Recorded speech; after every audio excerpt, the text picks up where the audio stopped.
हम आपसे बात कर रहे हैं नैदानिक अवसाद के बारे में, और ये प्रमुख जो है खास अवसादग्रस्त विकार है, डिप्रेशन का ये पोजीशन है। इस स्थिति में आप कम से कम अधिकांश दिनों में उदास, निराश या स्वयं को बेकार महसूस करते हैं। साथ ही कई बार नींद की समस्या होती है, गतिविधियों में रुचि की कमी, कोई भी अच्छी एक्टिविटी है तो आपका दिल नहीं करेगा वहाँ पे काम करने का, या भूख में बदलाव, इस तरह के लक्षण इसमें मौजूद होते हैं। यह अवसाद का सबसे गंभीर रूप है और सबसे आम रूप है। अब इस स्थिति में कई बार तो बहुत ज़्यादा भूख लगना शुरू हो जाती है और इंसान ओवर ईटिंग करना शुरू कर देता है, और कई बार ये स्थिति होती है कि व्यक्ति जो है वो बिल्कुल अपना खाना पीना छोड़ देता है। सो ऐसे यदि लक्षण नज़र आते हैं तो सबसे पहले आप डॉक्टर से ट्रीट करें, ये इम्पॉर्टेंट है।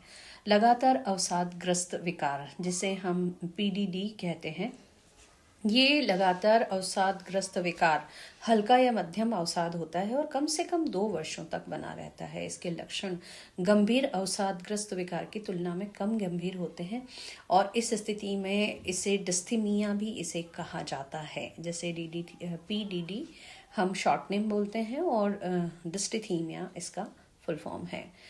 इसके बाद यदि हम बात करें तो विघटनकारी मनोदशा विनियमन विकार, जिसे डीएमडीडी बच्चों में लगातार तीव्र चिड़चिड़ापन और बार बार क्रोध के प्रकोप के कारण बनता है।